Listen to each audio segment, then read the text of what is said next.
noches, amados hermanos. Le damos gracias a Dios por permitirnos reunirnos el día de hoy, lunes 15 de abril del 2024, para continuar estudiando el libro de Josué, que es de gran bendición para nuestras vidas. Le pedimos al Señor se revele frescamente a cada vida que está escuchando en este momento. Se lo pedimos en el nombre de su amado Hijo Jesucristo. Amén. Antes de comenzar con el estudio del capítulo 12, haremos un recorrido panorámico de los sucesos más notables de la travesía de Josué y el pueblo de Israel, camino a la conquista de la tierra prometida. La enseñanza central de este precioso libro de la Biblia es que Dios estaría con Josué. Le dice que no lo dejaría ni lo desampararía y le pide que se esfuerce y sea valiente para hacer conforme sus mandamientos, para ser prosperado en todo lo que emprenda y le vaya bien. Vayamos directamente a la palabra para recordar todo lo que Dios le dijo a Josué en el capítulo 1, en los versículos del 5 al 9. Nadie te podrá hacer frente en todos los días de tu vida. Como estuve con Moisés, estaré contigo. No te dejaré ni te desampararé. Esfuérzate y sé valiente, porque tú repartirás a este pueblo por heredad la tierra de la cual juré a sus padres que la daría a ellos. Solamente esfuérzate y sé muy valiente para cuidar de hacer conforme a toda la ley que mi siervo Moisés te mandó. No te apartes de ella ni a diestra ni a siniestra, para que seas prosperado en todas las cosas que emprendas. Nunca se apartará de tu boca este libro de la ley, sino que de día y de noche meditarás en él, para que guardes y hagas conforme a todo lo que en él está escrito, porque entonces harás prosperar tu camino y todo te saldrá bien. Mira que te mando que te esfuerces y seas valiente. No temas ni desmayes, porque Jehová tu Dios estará contigo en donde quiera que vayas. Amados hermanos, la palabra de Dios es vigente y nos enseña que la clave para ser bendecidos es mantenernos firmes en la fe y ser obedientes a su palabra, lo que requiere de esfuerzo y valentía para seguir en el camino. Así la presencia del Señor estará con nosotros y nos bendecirá. También hemos estudiado que así como la bendición sigue a la obediencia, el castigo sigue a la desobediencia, como lo vimos claramente en el capítulo 7 de Josué, con el pecado que cometió Acán en Jericó. Desobedeciendo el mandato de Dios, codició, robó y escondió bajo tierra en medio de su tienda un manto babilónico, 200 siclos de plata, un lingote de oro de peso de 50 siclos, trayendo consecuencias a toda la congregación. Consecuencias nefastas realmente. Por eso dice en el libro de Josué capítulo 7:1, pero los hijos de Israel cometieron una prevaricación en cuanto al anatema, porque Acán, hijo de Carmí, hijo de Zabdi, hijo de Sera, de la tribu de Judá, tomó del anatema, y la ira de Jehová se encendió contra los hijos de Israel, contra todo el pueblo, por el pecado de uno. El Señor nos da una fuerte lección en el capítulo 7, con la derrota de Israel frente a Jai por el pecado de Acán. Hermanos amados, el Señor escudriñe nuestros corazones y nos muestre aún los pecados más escondidos para reconocerlos y con arrepentimiento de corazón nos podamos presentar delante de Él por medio de los méritos incalculables de su amado Hijo Jesucristo, quien siendo inocente murió en la cruz por nuestros pecados, y así poder pedirle perdón y apartarnos del mal. Es de vital importancia, hermanos, que reflexionemos y tengamos en cuenta que nuestros pecados afectan a nuestra familia natural y también a nuestra familia espiritual, que es nuestra iglesia. Es con temor y temblor que debemos presentarnos ante el Dios vivo, real y verdadero. Él todo lo ve y todo lo sabe, Para Él no hay nada oculto. Al respecto, las palabras nos dice en Proverbios 28, versículo 13, el que encubre sus pecados no prosperará, mas el que los confiesa y se aparta alcanzará misericordia. Tenemos un Dios misericordioso, sus brazos están abiertos y Él lo que quiere es realmente que nos presentemos delante de Él con corazón contrito y humillado y le pedamos perdón. Recordemos que el capítulo 7, en el versículo 10, el Señor en su inmensa misericordia le muestra a Josué que Israel había pecado, quebrantando el pacto, y cuando le dice que Israel había pecado, se refería al pecado de un solo hombre, el pecado de Acán, siendo la causa que todo Israel viniera a ser anatema. Dios en su misericordia les dio la oportunidad de sacar de en medio de ellos a los transgresores. Tristemente Acán no se arrepiente, confiesa su pecado demasiado tarde, cuando es descubierto, porque si no lo descubría, él seguía con su pecado bien guardado, haciendo daño a todo el pueblo. En Gálatas 6, en el versículo 7, dice, no os engañéis, Dios no puede ser burlado, pues todo lo que el hombre sembrare, eso también segará. Y vemos que es sepultado en piedras él y toda su familia. Vemos luego que Jehová se volvió del ardor de su ira después que Josué y el pueblo se pusieron en orden con el Señor y se santificaron. En el capítulo 8, el Señor les concede la victoria frente a Jai y Josué renueva el pacto con Jehová en el monte Ebal.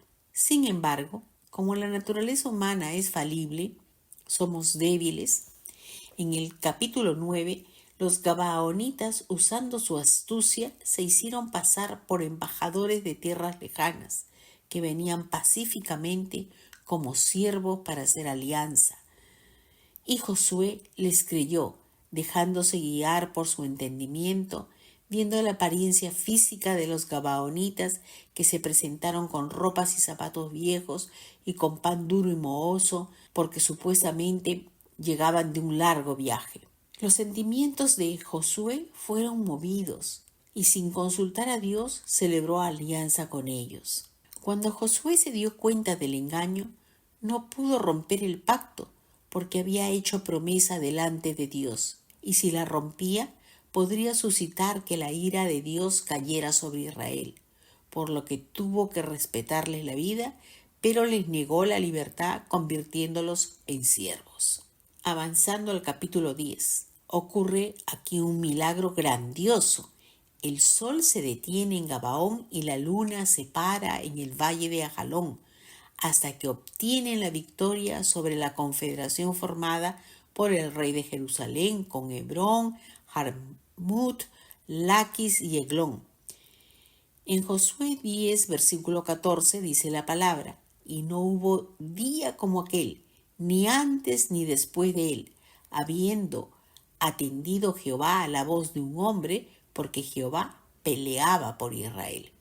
Y ese hombre fue Josué, que le pidió ayuda a Jehová. Y no solo se detiene el sol y la luna, sino que ocurre un granizo de piedras que mató a más enemigos que los muertos por espada. En ese mismo capítulo vemos que los reyes amorreos son ejecutados e Israel conquista el sur. En el capítulo 11, Israel conquista el norte. La victoria sobre Hazor fue uno de sus triunfos más significativos, ya que esta ciudad era una fortaleza, estratégicamente ubicada sobre la ruta principal entre Egipto y Mesopotamia. La campaña en el norte duró entre 5 a 7 años, después de los cuales la presencia militar de Josué se consolidó de tal manera que nadie osaba enfrentarlo. Cuando Israel descansó de la guerra, pudo establecerse pacíficamente y gozar de la herencia prometida. Llegamos así al capítulo 12 de Josué, un capítulo corto en el que se nombran los reyes derrotados por Moisés y los derrotados por Josué. Por favor, hermanos, acompáñenme en la lectura del capítulo 12 de Josué, que dice: Estos son los reyes de la tierra que los hijos de Israel derrotaron y cuya tierra poseyeron al otro lado del Jordán, hacia donde nace el sol, desde el arroyo de Arnón hasta el monte Hermón y todo el Arabá al oriente. Sehón, rey de los amorreos, que habitaba en Hesbón y señoreaba desde Aroer, que está en la ribera del arroyo Arnón, y desde en medio del valle y la mitad de Galaad hasta el arroyo de Jaboc, terminó de los hijos de Amón. Y el Arabá hasta el mar de Cineret al oriente y hasta el mar de Arabá, el mar salado al oriente por el camino de Bet Jesimot y desde el sur al pie de las laderas de Pisga.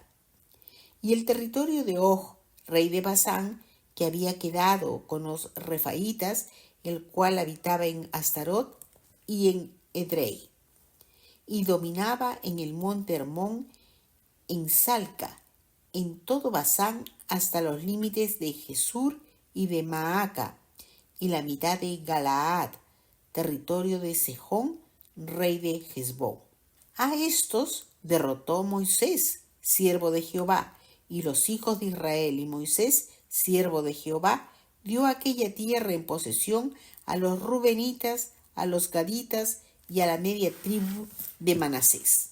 Entramos ahora al versículo 7, donde figuran los reyes derrotados por Josué. Y estos son los reyes de la tierra que derrotaron Josué y los hijos de Israel. A este lado del Jordán, hacia el occidente, desde Baal-Gad, en el llano del Líbano, hasta el monte de Jalac, que sube hacia Seir. Y Josué dio la tierra en posesión de las tribus de Israel conforme a su distribución. En las montañas de los valles de Arabá, en las laderas, en el desierto y en el Negev, el Eteo, el Amorreo, el Cananeo, el Fereceo, el Jebeo y el Jebuseo. El rey de Jericó, uno. El rey de Jai, que está al lado de Betel, otro. El rey de Jerusalén, otro. El rey de Hebrón, otro. El rey de Jarmut, otro. El rey de Laquis, otro. El rey de Eglón, otro. El rey de Geser, otro.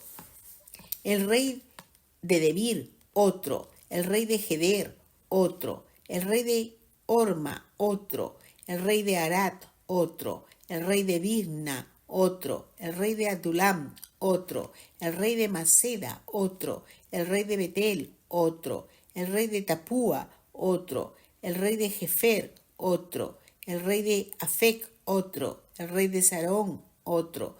El rey de Madón, otro. El rey de Hazor, otro. El rey de Simrón, Merón, otro. El rey de Aksaf, otro. El rey de Taanac, otro. El rey de Megiddo, otro. El rey de Sedes, otro. El rey de Jocneam, otro. El rey de Jotneam del Carmelo, otro. El rey de Dor, de la provincia de Dor, otro. El rey de Joim, en Gilgal, otro. El rey de Tirsa, otro. 31 reyes por todos. En los primeros 6 versículos se nombran los 2 reyes derrotados bajo el liderazgo de Moisés. Sejón, rey de los amorreos, del territorio que estaba localizado al este del Jordán, extendiéndose desde Arnón y por el sur hasta el monte Hermón. Y Og, rey de Basán, ubicado en el norte. El territorio de estos 2 reyes fue entregado a los rubenitas, a los gaditas y a la media tribu de Manasés. A partir del versículo 7 y hasta el 24, encontramos la relación de los 31 reyes derrotados por Josué al oeste del Jordán. La tierra de Canaán corresponde en la actualidad a Israel, Palestina, con la franja de Gaza y Cisjordania, la zona occidental de Jordania y algunos puntos de Siria y el Líbano. Indudablemente, la victoria en ambos casos fue dada por Dios. La victoria no fue lograda por fuerza humana, sino por el poder divino. El capítulo 12 es muy importante porque nos muestra la victoria que tuvieron los hijos de Israel en su lucha por la tierra prometida, liderados primero por Moisés y luego por Josué. Importante destacar que siempre fueron guiados por Dios. Él les daba las estrategias para las batallas y tanto el líder como el pueblo depositaban su fe en Dios y le obedecían. Como consecuencia, obtenían la victoria. El mismo principio aplica hoy al pueblo de Dios, hermanos. Podemos obtener la victoria si estamos dispuestos a obedecer y confiar en Dios. Y si nos asaltan temores, recordemos que caminamos con el dueño del universo, que somos hijos de Dios. Para los que creen en Él, todo es posible. Este capítulo nos reitera importantes lecciones para nuestra vida. He tomado 4 puntos, podría ser más, el Señor nos siga revelando. El primero, la fe en Dios y la obediencia en la que como hijos de Dios tenemos que mantenernos y perseverar es fundamental para alcanzar la victoria en nuestra travesía por esta vida. Si le creemos y confiamos en que Dios tiene solo pensamientos de bien para sus hijos, entonces le obedeceremos y seguiremos por donde Él nos guíe, caminando de su mano. No temeremos a los gigantes ni a las murallas que encontremos en el camino. Estos pueden ser problemas, dificultades, enfermedades, juicios, etc. El Señor siempre nos mostrará la solución y en Él tendremos la victoria. Y cuando el temor nos invada, podemos decir, como el rey David en el Salmo 56, en los versos 3 y 4, en el día que temo, yo en ti confío. En Dios alabaré su palabra, en Dios he confiado, no temeré. ¿Qué puede hacerme el hombre? Si estamos con el dueño del mundo y su plenitud, hermanos, amados, y nuestra confianza en Él está en Él, podemos clamar que aún esos temores sean desechados de nuestra vida. Segundo, la perseverancia. Mientras estudiamos este precioso libro, podemos darnos cuenta que la lucha por llegar y obtener la tierra prometida fue larga y difícil, pero los hijos de Israel, por la misericordia de Dios, no desistieron hasta alcanzar la meta, pese a sus debilidades y tropiezos. Amados hermanos, ¿cuánto más nosotros debemos de perseverar, teniendo al Señor Jesucristo en nosotros y con nosotros, y con el ejemplo que nos dejó Israel, como Dios los libró de la esclavitud de Egipto y los guió hasta la tierra prometida? Eso mismo ocurre ahora con su amada iglesia. Nos sacó de la esclavitud del pecado y nos guía a la verdadera tierra prometida, a la celestial. En 1 Corintios capítulo 10, versículo 11, nos dice: estas cosas les acontecieron como ejemplo y están escritas para amonestarnos a nosotros. Perseverar nos ayuda a crecer en la fe y estar cerca de Dios. También podemos decir que nuestro futuro eternal depende que perseveremos en el camino del Señor hasta el fin de nuestras vidas. El Señor Jesús nos dice en Mateo 24, versículo 13, mas el que persevere hasta el fin, éste será salvo. Si lo aplicamos a nuestra vida en la actualidad, si permanecemos, si nos mantenemos constantes en el compromiso de nuestra relación con el Señor, si perseveramos fieles a su palabra, a sus mandamientos, a pesar de las tentaciones, de la oposición o dificultades que se nos presenten, el Señor que nos ama y es fiel a su palabra, nos ayudará a superar cualquier situación. ¿Habrá algo imposible para Dios, hermanos? Él es el Dios de los imposibles, el que todo lo puede hacer. Lo podemos leer en Lucas capítulo 1, versículo 37, porque no hay nada imposible para Dios.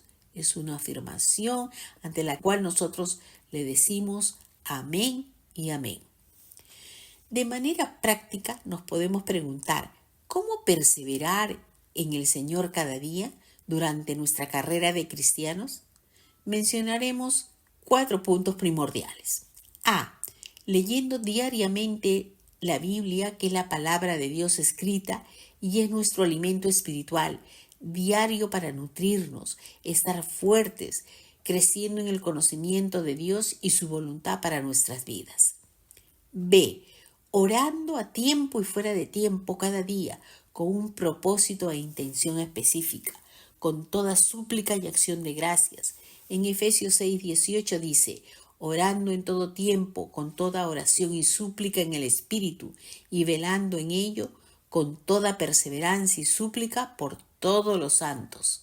Y en el Salmo 34, versículo 15, los ojos de Jehová están sobre los justos, y atentos sus oídos al clamor de ellos. Y en el versículo 17, claman los justos y Jehová oye y los libra de todas las angustias. Qué Dios tan amoroso, misericordioso y poderoso tenemos, amados hermanos. C. Meditando en la palabra de Dios y las implicancias que tiene para nuestra vida, no conformándonos a este siglo, a sus costumbres, a su manera de pensar, a sus estándares.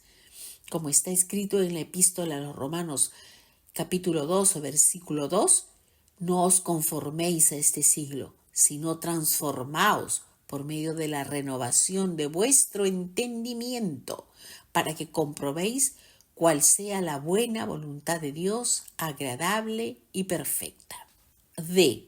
Y obedeciendo a Dios, a su palabra. En Primera de Pedro, en capítulo 1, versículo 14, nos dice: como hijos obedientes, no os conforméis a los deseos que antes tenías estando en vuestra ignorancia, sino como aquel que os llamó es santo, sed también vosotros santos en toda vuestra manera de vivir, porque escrito está: sed santos porque yo soy santo. Eso es lo que nos demanda el Señor.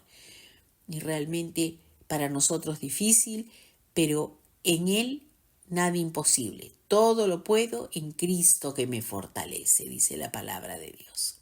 En el punto 3, otra lección, la conquista de los reinos. También nos habla de las conquistas que el Señor quiere hacer en todas las áreas de nuestra vida, con una rendición total de nuestra voluntad para que Él se entrone en nuestro corazón como nuestro único Señor y Salvador, nuestro Rey absoluto. También nos recuerda como iglesia que tenemos un Dios de pactos que cumple sus promesas, y así como en el Antiguo Testamento les dio a los israelitas la tierra prometida, nosotros, su pueblo, tenemos promesa de cielos nuevos y tierra nueva, como nos lo dice el apóstol Juan en el libro de Apocalipsis, capítulo 21, en los versos del 1 al 4. Vi un cielo nuevo y una tierra nueva, porque el primer cielo y la primera tierra pasaron, y el mar ya no existía más. Y yo, Juan, vi la santa ciudad, la nueva Jerusalén, descender del cielo de Dios, dispuesta como una esposa ataviada para su marido. Y oí una gran voz del cielo que decía: he aquí el tabernáculo de Dios con los hombres, y Él morará con ellos, y ellos serán su pueblo, y Dios mismo estará con ellos como su Dios. Enjugará Dios toda lágrima de los ojos de ellos, y ya no habrá muerte, ni habrá más llanto, ni clamor, ni dolor, porque las primeras cosas pasaron. Hermanos, pero mientras estemos en este mundo, tenemos una misión, un mandato, que es anunciar el Evangelio. Es tiempo de conquista. Podemos empezar con los más cercanos, con nuestros familiares, amigos, vecinos, orando por ellos, siendo un buen testimonio y procurando predicarles la palabra de Dios, anunciarles las buenas nuevas. La herencia que recibió Israel no fue solo el territorio, sino también el legado de su palabra, sus promesas, sus bendiciones para aquellos que lo aman, confían en Él y le obedecen. Eso es ahora para su pueblo. Cuarto, otra lección que nos deja el capítulo 12 de Josué es que aprendamos a agradecer a Dios por su amor, su misericordia, su bondad, por las bendiciones que nos da y las victorias que nos concede. Así como los hijos de Israel le ofrecían sacrificios y le agradecían por su ayuda divina, así nosotros también debemos de agradecerle diariamente, presentándole sacrificios de alabanza, oración y acción de gracias. En Hebreos 13, capítulo 13, versículo 15 nos dice: así que ofrezcamos siempre a Dios por medio de Él sacrificios de alabanza, es decir, fruto de labios que confiesen su nombre. Y cuando elevemos cánticos de alabanza, sea con nuestro entendimiento, hermanos, con toda nuestra mente y corazón, trayendo cautivos los pensamientos que a veces nos distraen en ese momento mientras estamos alabando. Puede ser una preocupación o de pronto nos acordamos de algo y todo eso interfiere en la intimidad con Dios. En el Salmo 40, en los versículos 6 al 8, nos muestra claramente que lo que le agrada a Dios es que hagamos su voluntad. Ya no los sacrificios que se presentaban en el Antiguo Testamento, porque todo está cumplido en Jesucristo, en su amado Hijo. Dice: sacrificios y ofrenda no te agrada. Has abierto mis oídos, holocausto y expiación no has demandado. Entonces dije: he aquí vengo, en el rollo del libro está escrito de mí: el hacer tu voluntad, Dios mío, me ha agradado, y tu ley está en medio de mi corazón. Amados hermanos, es haciendo su voluntad con corazones sinceros, llenos de gratitud, que alabamos al único Dios vivo, real y verdadero, al Señor Jesucristo, que dio su vida en la cruz por tu salvación y por la mía, y por todo aquel que quiera recibirlo como su Señor y Salvador. Le damos gracias a Dios por este hermoso tema que nos ha traído el día de hoy, sus enseñanzas. Señor, permítenos hacer en nuestra vida tu voluntad. Y así llegamos al final del capítulo 12 de Josué y nos despedimos hasta el próximo lunes. Dios los bendiga, hermanos.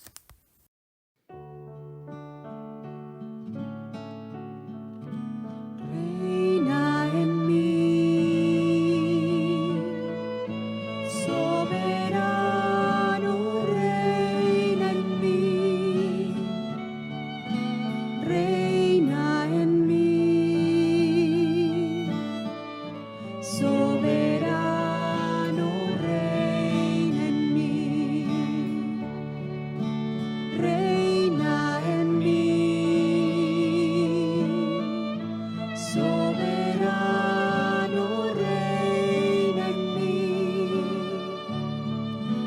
reina